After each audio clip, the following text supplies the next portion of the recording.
talking about the service lines is a big thing we did in the last year. Right. But I think it would be helpful, especially when I think about people who maybe aren't in behavioral health, aren't in urgent care, don't work in this building, to just give them an overview of what is the thinking behind the service lines and why are we making that shift, and recognizing that it's a hard shift and it's gonna take us some time. I think that would be helpful, because I think it's very esoteric, like we talk about it, but if I'm a MA at Denny, what does that mean to me? Yep. You tell us when you're ready, Matt. Yeah. Whenever you're ready. Don't know if I'll hit the whole what it would mean to me as an MA, but I'll kind of try to add to what I wrote here. Are you ready? Yeah. Okay. So Chaz is in the middle of a big change in the way we manage our company. We're shifting to a service line approach, and it's really comes out of our very large growth over the last few years. We know that the best work that we ever do is directly with and for patients. And the idea of the service line approach is that we want to enable leaders to work closer to where that care happens and have fewer decisions that need to bubble up the whole top of our organizational chart.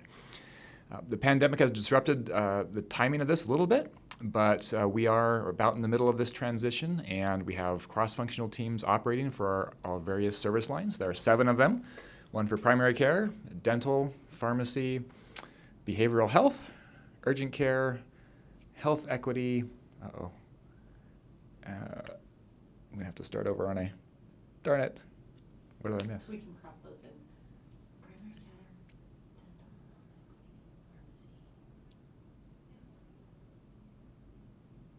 dental, Don't, am I gonna have to look them up? I will. it's gonna come to both of us at the exact same time you find it. Yes.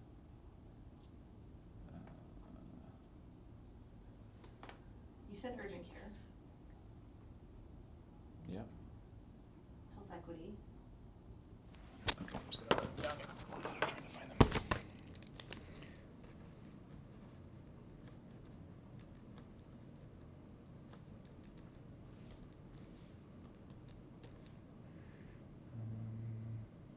Now I've only got 5. This is not good. Okay, let me think here.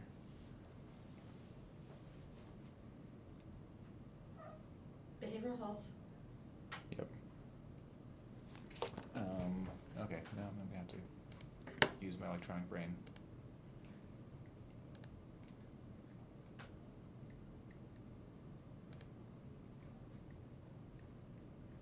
Maybe there's. Oh, patient experience. You know, that tiny little one.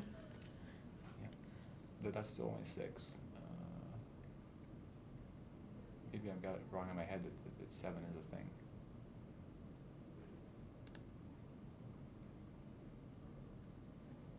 I think I might have that wrong in my head.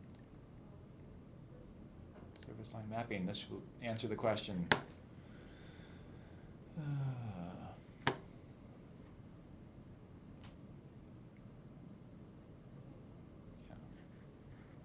It's only 6, I see. Maybe I won't say 6, I'll just list them off. Oh, somehow, there are 7. What did I miss? Primary care, behavioral health,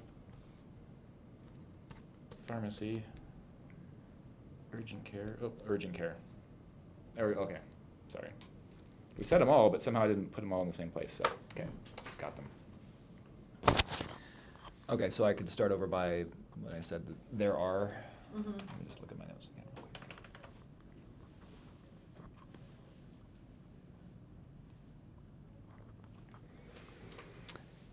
Okay, so we have 7 service lines. Those are primary care, dental, behavioral health, pharmacy, patient experience or centralized services, urgent care, and health equity.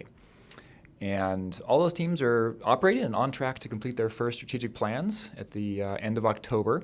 That'll set the priorities for the next year or 2. And that should set us up great for our success going forward, but that will only be possible, of course, with our clinics and department teams working together and with the service lines to accomplish those goals. So do the service lines change how we do things, or they change how we plan things? The service line approach, the vision for the service line approach is that the business management of those different areas will be managed by cross-functional teams chaired by operational and clinical leaders. So it will be both the planning and the operations, but it doesn't affect our departmental structure. So for example, we still have a workforce department that does great things with recruiting and training and so forth, and the service line model won't change those functional departments. But what it does mean is those functional departments are able to have a clear way to work and collaborate with the service lines to focus on certain improvements that are specific to those different areas of business. So it sounds like you're pushing decision-making down closer to the day-to-day a little bit in some ways. Yes, pushing decision-making down is at the cornerstone of the service line approach. Cool. Anything else? What do you want to know about service lines, Matt? Because you don't sit in on the meetings, so there's probably things that, as an employee, you're like, did you talk about how it would be different than it is now? I mentioned that decisions wouldn't bubble up as much as they do. Yeah. but it's maybe reiterate that it's not a structure change, it's an approach change, right? It's not an org structure change. Yeah, I mean, it kind of creates a bit of a dotted line sort of structure, yeah. Okay, so maybe don't. Yeah. I think that's the thing that employees Yeah. are having a hard time understanding is like, what's changing? Even though, Right. like, lots is changing, but from the frontline employee's perspective, what's changing? Yeah, and I think from a for employees who are on the front lines in clinics, your supervisor won't change, your day-to-day role and how you see requirements being, or how things are asked of you to change how you work or improve how we care for patients. That won't change how that happens.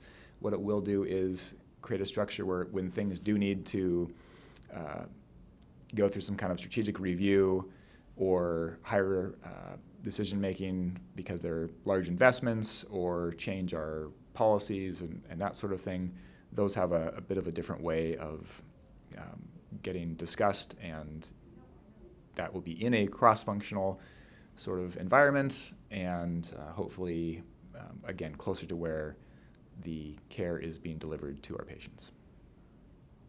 That makes sense. Anything else you can think of, Ben?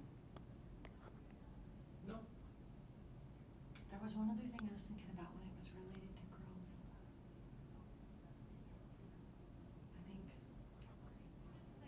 I think you hit on part of it and Jason hit on part of it about mobile, that it's gonna continue to grow and that it'll be urban and rural.